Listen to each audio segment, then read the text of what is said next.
Lucifer is one of the most controversial and misunderstood terms and archetypes that are both out there, as well as within every living cell of life. This will be one of the longest articles I've compiled to date, but I'll try to summarize the concepts to distill the info down to what's relevant. Lucifer is Venus. Lucy in the sky with daemons. She's feminine. See my full presentation by Cullen Smith, LiftingTheVeil.tv. Lucifer is simply the Latin translation of the Greek Phosphorus.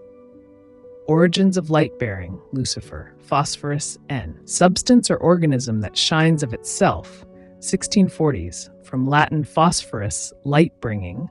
Also, the morning star, a sense attested in English from 1620. From Greek phosphoros, morning star, literally torch-bearer.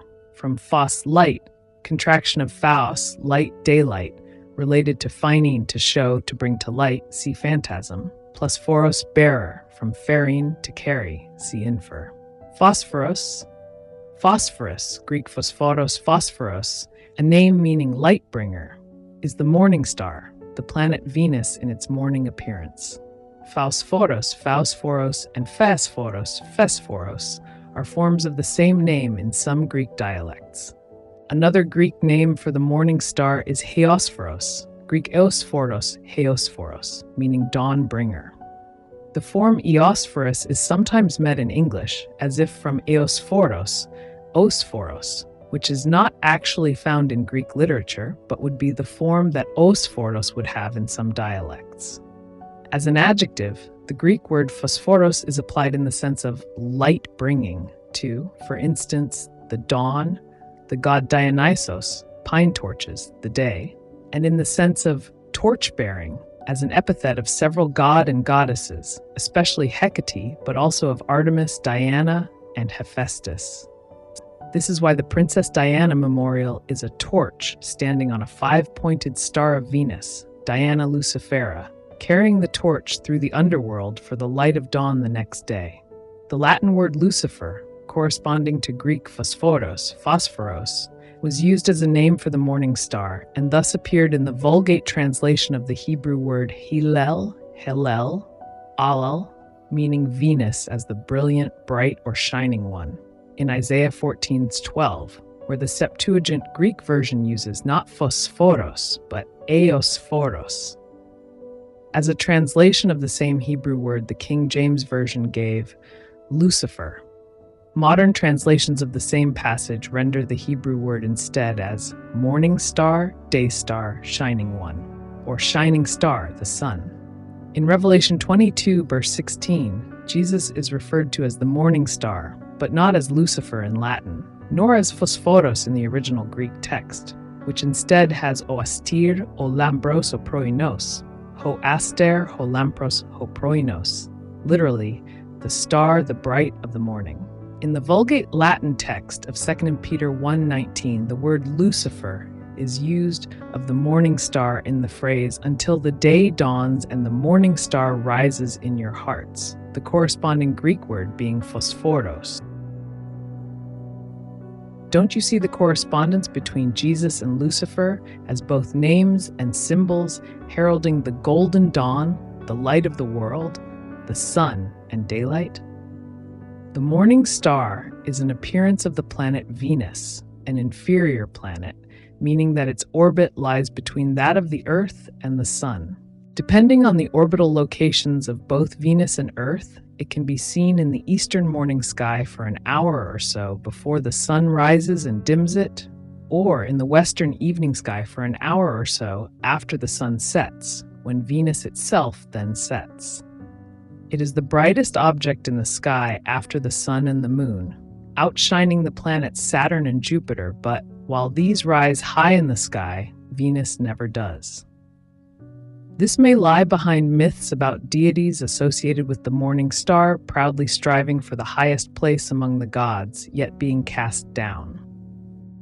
This is the true reason why Masons and religions are Luciferian, because it's the illumination, wisdom, and the origins of life, chemistry, biochemistry, and inventions of technological light manipulation for advancement in both healing and disease, as we will fully explore. Let us take Lucent Technologies Group as just one example. We are surrounded by technology of a kind that our great-grandparents could barely have conceived of. And now it's threatening to change all our lives in dangerous ways we still don't understand. No one asks why the once smooth path of human technological progress shot skyward shortly after World War II. No one seriously asks how this happened. To do so is practically blasphemous heresy.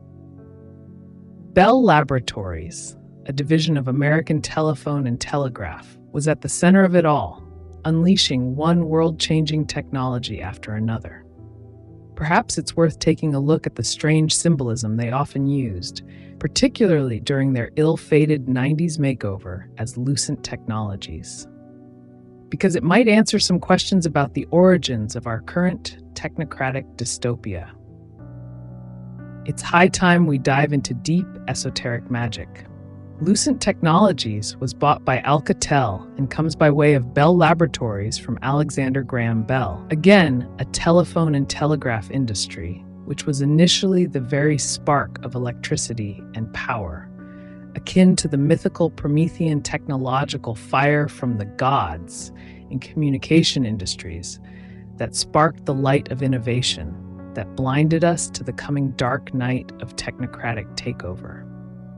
Take note of the pyramidion of the tel in the old Alcatel logo, as I will explain that later on. The new logo and acronym for Alcatel-Lucent on the right is El, which is the Arabic word for God, equivalent to the Hebrew God El, as well as the, which is the root word of theos, meaning God. The Greek goddess Telepha te Tifi, or Telephassa, meaning far shining, is a lunar epithet, also known in Samothrace as Electra, electricity. She was called Atlantis by Ovid, personifying the family of Pleiades. Electra means shining, bright. She was mother of Cadmos, East, ancient primordial, which is from Greek kikasmai, kikadmai, to shine. So we are talking about epithets and archetypes of the Queen of Heaven and her son Lucifer, the shining eastern star of the morning dawn goddess. Lucent means shining, brilliant, bright, linked to lucid, light, bright, clear, which is why clairvoyance is called the shining. From the root of lucere, luc, lux, lucis, etc., etc., the same root for the dreaded shock and awe of the brilliant white light of the word Lucifer, which you should see my full presentation. Lucifer is phosphorus, light energy, essential for all life to exist if you still have a stigma and get an emotional rise out of that word or name if you use it as such. But the bell, from bellow, a loud roar, comes from bell, linked etymologically with 4 different stems of Proto-Indo-European root bell, with one meaning to shine, bright, brilliant white, beautiful, fire, burn, flash, etc., etc. Hence, we have a roaring fire, which gives us Beltane, the beautiful bright fire light, from Bellinus, Bellinus, the Gaelic Celtic sun god of fertility, fair white shining one, or the shining god, bell in units of sonic measurement. A unit of measure of power, hence a decibel, also bel in Latin form bellus, heaven and earth god of Babylonian religion, from Akkadian Belu, literally Lord, Owner, Master, cognate with Hebrew Baal, the Western Semitic sun storm god. So in summary of this Promethean Luciferian company, we are looking at the Illuminati, the kindling and transmission of the sacred technological flame of the gods, the carrying of Olympic torch throughout the West as manifest destiny, where we took the world by storm, hence the name Western Bell as Baal. For more full presentations going much deeper on the meaning and the much darker depths and usage of Baal in our world technologies and politics, see El, the Illuminati Bull God of the Bible, by Cullen Smith, LiftingTheVeil.tv.